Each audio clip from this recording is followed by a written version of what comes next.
Welcome to the Field of 68 After Dark, live from the Superdome. Mike Krzyzewski's coaching career has concluded. North Carolina and Kansas will meet for the national championship on Monday. I'm your host, John Fanta. We've got Jeff Goodman. We've got Randolph Childress. We've got Terrence Oglesby. We've got Rob Dowster. Get in the chat. Ask us questions. We want to hear from you. What we just watched tonight was college basketball history, an all-time game, and one last ride for Mike Krzyzewski just moments ago. He concluded speaking with the press. Rob Dowster, I'll start with you. Your immediate reaction to what we just witnessed. I'm shocked. More than anything else. It's not the way that I expected this to end. I think all of us picked Duke to win this game, correct? I think most of us picked North Carolina. He picked North Carolina over there, and T.O.'s got the audio going over here, messing it up as always. I was surprised at the way it ended, but it wasn't. I think it's something that we all thought could happen, right? Caleb Love taking over, making big shots down the stretch. Armando Bacot toughing it out through the sprained ankle. I was shocked and honestly thrilled, because how often do you get to see games like that? That was an all-timer right there, guys. That was an all-timer. We witnessed history. Right. I mean, that's what we did. Like, if Duke had won that game, it would have been a hell of a game, but it was historic. Right. We just witnessed history. Now, we're going to witness it no matter what. Right? If K lost or if we won the national title, we're going to win. But the way we witnessed it against North Carolina, a team that we did not think had it in, could beat Duke not once, but twice in the last few weeks on the biggest stages was incredible. Amazing game. I mean, it was a Hall of Fame game. You know, two coaches that had great careers. I mean, Hubert more of a player and then Nash sliding into that role. The adversity he had to deal with all year long to get his team here. And what do you say? Yeah, I mean, here's the thing, too. Coach K and his guys, Mark Williams, battled foul trouble, then Theo John. I know we're supposed to talk on the historic principles, but Coach K hardly wanted to talk about it, so I'm having a hard time talking about it, too. But it was what a game. I mean, you guys said it was an all-timer. I don't know how any other way to describe that. Terrific performance by both teams. It seemed like Trevor Keels would hit one, then Brady Manick came back and hit a three, and then Wendell Moore hits one, and it just continued to evolve and form into one of the greatest basketball games I've ever seen. Guys, it's sold out. 71,500 people. There wasn't an empty seat, and yet nobody was sitting. It was packed. The energy was great. It was a fantastic watch. I'm so fortunate. It lived up to it. How often do we talk about games like this and hype up games like this? Do they actually live up to the expectations that we put on it? This one did. It delivered.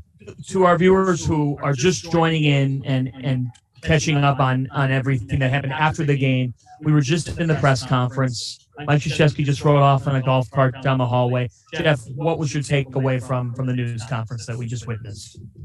You know, when I asked him what his emotions were, he said, it's not about me. And he kind of deflected and talked about his team and how much they meant to him. And listen, I think a lot of that was sincere.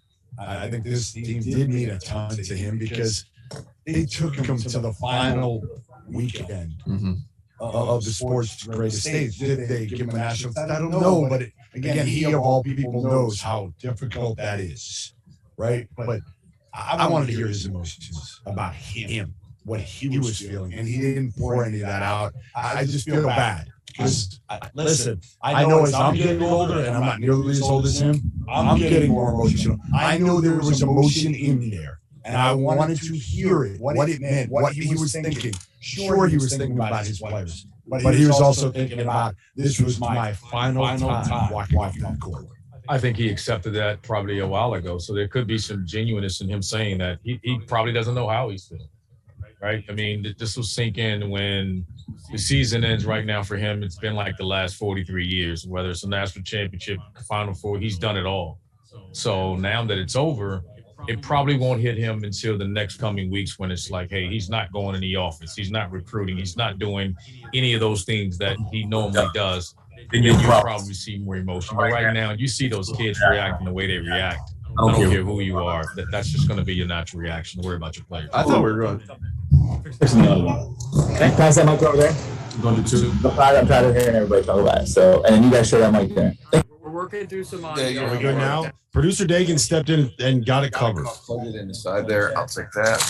You're going to have to put it on your laptop. Yeah. We'll get there.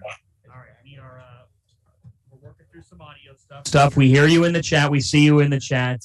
We're resetting some stuff here. I think we're okay now. All right, get back into this. You know what you think of the way. Are we good now, Dagan? It seems like we're good. Chat, let us know. All right, what do you think? I mean, here's the thing, guys. Here's the thing. My natural take though is that of course it was about you. If he's going to say it's not about him, it was. I didn't love the fact that he didn't acknowledge the elephant in the room. I'm just saying, like, that his career's over. But he's. I say that again.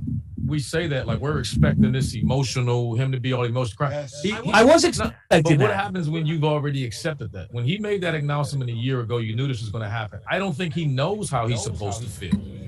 Like I get Come it. on. Wait. You can think you know. And that's- You can think you know, but when you're walking off the court into that press, we saw it at the end of the press conference. He started to show a little bit of emotions, not tears, not at that level, but right. We started to see him get a little bit emotional towards the end as he was talking about that team. But you know what's wild about this entire situation? Villanova, their guys were so much more like they were crying on the sideline. Colin Gillespie. They've been there the for kids long. and their kids. They've been there for longer. Like Colin Gillespie, like those other guys that were up there, they've been there. These dude guys, we talk about brotherhood all the time. No, he means K. He means K. Well, that's right. Well, even so, like I thought I saw a little bit of emotion come out there at the very beginning. That was the only time I really felt. I felt like his voice cracked, and that was about it. I don't think by not making it about him, it made it about him. If that makes sense. Like we wanted to hear what he has to say and reflect on all his past players. Yeah. And reflect on everything that he's done. Yeah. Like this guy, because this is your last time. Yeah. Like in the heat of the moment, he might talk about it down the road with somebody and do a one-on-one. But like that room was full. Like we haven't seen anything like that before. The room was full, standing room only in that. I mean, I watched him get on the golf cart with his wife. that was You know, the one time he come out of could have locker been room. vulnerable. Though. Yeah, Like, that's the hard part. Like, I mean, he's been vulnerable before, but I think we expected more vulnerability there, and we got none of it for the Let me most say part. this to you guys, though. Why couldn't it? You say that, and I respect that. And I don't disagree with anything you're saying. But sometimes it can be relief. This has been going on. We talked about it all year long. We talked about these players feeling that pressure. You got to talk about him feeling that pressure. My question is, he could be, it's over, it's a relief, and then I think he'll come back in time and sit down and show Or maybe Childress he's has coming no back heart, for is one what we're going more with. year. No, Maybe he's coming back. Tom Maybe we got Brady, one he's more about- year Because, coming. no, it's just that you don't know how you feel. Like we're expecting this emotional cry. He's been dealing with this for so long. It's relief. He's missed multiple games this year. Yeah. Like we don't know That's if a it's good point. physical thing. He's missed multiple games this year. Like this could be a relief for him. And then when he settles down, he'll come back with the emotions of saying, this is it. We're expecting him to sit up there and cry his heart out. It's a relief. He's getting to go Yeah. home, and it's a celebration somewhat for him. I'll tell you what, we saw more emotion after the game from Hubert Davis, who really got choked up at the end and said, I feel like Hubert cries after every game. I did too. His emotions were high. I mean, he said, look, I wasn't a McDonald's All-American. I got an offer from Carolina at 11:59 on the clock. He did say Now that. I met my wife there. It's a place that has defined my life. And so it's really that was telling to me on the other side of this game. Hubert Davis is going to coach in the national championship game on Monday. And let's get to that. Let's get to the game. Let's get to the game, guys, because I think that, to me, is a story that's going to be overdone by Coach K's final game. This was one hell of a basketball game.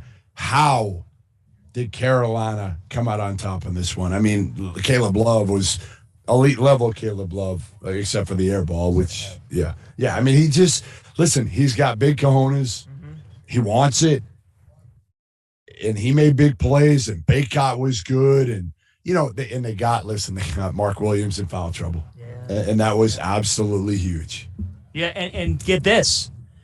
Caleb Love did not score until the 4:29 mark of the first half. He didn't score. He was 0 for 5 in the first 15 minutes of the game. Randolph, what did you see from Carolina that led them to win this game, that led them to prove a lot of people wrong tonight and win this game? Well, I would say everyone offensively had their moments. You know, we talked about Caleb Love getting a slow start, but KJ Davis was, RJ Davis was awesome the first half. I mean, he was the guy that stepped up, got them going early when they were struggling offensively until the other guys got going. And at that point, everyone had their moments. Leaky Black stepped up, made shots. You know, Armando didn't have a great offensive game, but he dominated the glass. And when Mark Williams or Theo John went over to rotate, he cleaned up the glass, and that's how he scored. We knew it'd be a difficult task for him to score against Mark Williams, but he did a heck of a job getting him in foul trouble. I thought that was a big part of the game, was him getting a foul. Mark Williams picking up. He didn't protect his first foul. The first foul was him slapping like he was a 6-foot guard, and then the second one he had to come out. Smart. You gotta be smart. I hear coaches tell their players all the was time. Paolo's fault. Protect the first one, and that would have never happened. And then they put him on the bench, and then that forced Theo to play the rest of the first half, and he gets 4. And about